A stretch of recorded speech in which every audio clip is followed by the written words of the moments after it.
On my 21st birthday, the one day I thought I'd be allowed to celebrate myself without the shadow of my family's dysfunction looming over me, my dad decided to drop the biggest betrayal of my life on me, like it was just another Tuesday.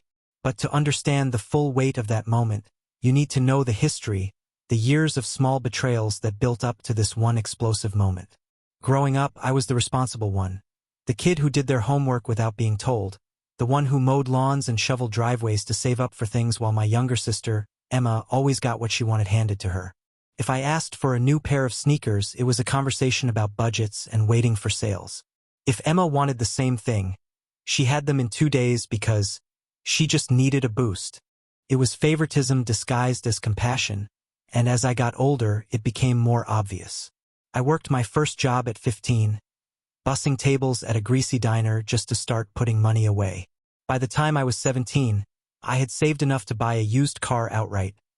Nothing fancy, just a reliable old Honda that got me to school, work, and eventually college visits.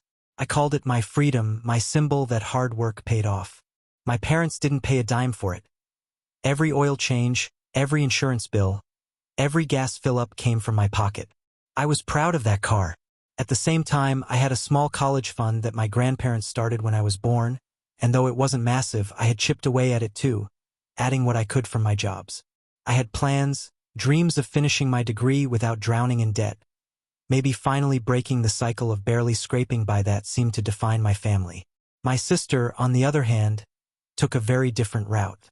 While I was working double shifts and skipping out on parties to save money, she was out living like she was in some teen drama show. Shopping sprees, boyfriends who came and went, quitting jobs after 2 weeks because the vibe wasn't right. By the time she turned 19, she had racked up credit card debt, unpaid rent, and was basically one step away from financial ruin. My parents' solution? Cover her tracks, bail her out, and tell her she just needed a fresh start. It didn't matter how many times she burned that start to ashes. They kept handing her more matches. Fast forward to my birthday, and I was honestly just hoping for something simple. Maybe dinner together, maybe a small cake, nothing extravagant. I wasn't expecting gifts, but I was expecting at least acknowledgement. Instead, after dinner, my dad told me to sit down at the kitchen table, his voice that kind of forced calm he uses when he knows he's about to say something I won't like. Mom was hovering in the background, wringing her hands, and my sister was scrolling through her phone like none of this was about to affect me. That's when he looked me in the eyes and said, as casually as if he were announcing the weather, "We sold your car and cashed out your college fund. Your sister deserves a fresh start." I laughed at first because I thought it was some sick joke. But when I looked around the table and saw no one was laughing, that sinking feeling hit me. My car, the one I worked for, was gone.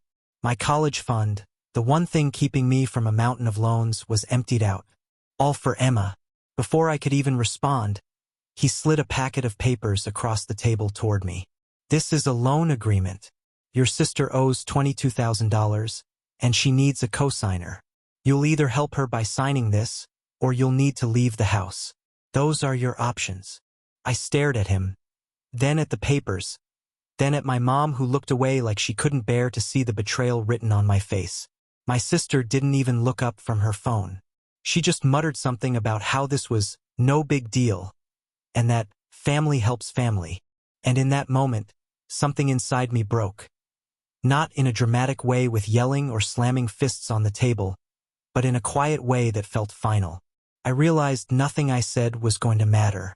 No argument, no evidence of my hard work, no plea for fairness was going to change what they had already decided. So I didn't argue. I didn't scream. I didn't beg. I just stood up, went to my room, and began packing my things into the same duffel bags I had used to move into my dorm the year before.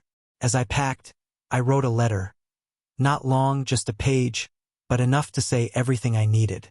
I told them I wasn't going to sacrifice my future for choices I didn't make, that I had worked too hard to be treated like a backup plan, and that from this moment forward, I was done being the responsible one who carried everyone else. By the time the house went quiet that night, I had everything I owned packed into my car. Oh wait, no, my car was gone. That realization stung like hell.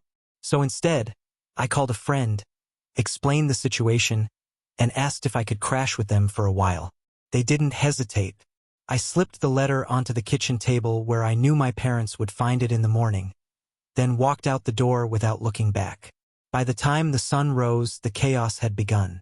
My sister was apparently in full-blown panic mode because she realized that without me to co-sign her debt, she had no way out of it.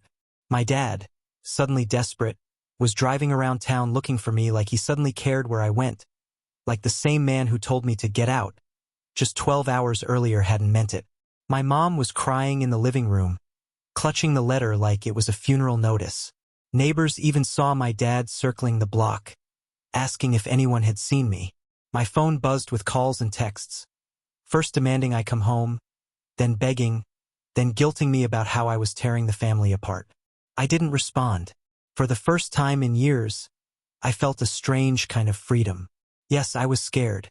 I had no car, no immediate plan, and only a small amount of money in my checking account. But I also had no weight on my shoulders that wasn't mine to carry. I realized my parents had made their choice and I had made mine. The betrayal still burns. I won't pretend it doesn't. But there's also relief in finally seeing the truth for what it is. They didn't want a son. They wanted a safety net. And when I refused to be one, they didn't know what to do. Now, as I sit on my friend's couch typing this out, I don't know what comes next. Maybe I'll pick up extra shifts. Maybe I'll sell some things to get by. Maybe I'll apply for financial aid and claw my way through school without the cushion I once had. It won't be easy, but it will be mine. And maybe, just maybe, one day I'll look back at my 21st birthday not as the day my parents chose my sister over me, but as the day I finally chose myself.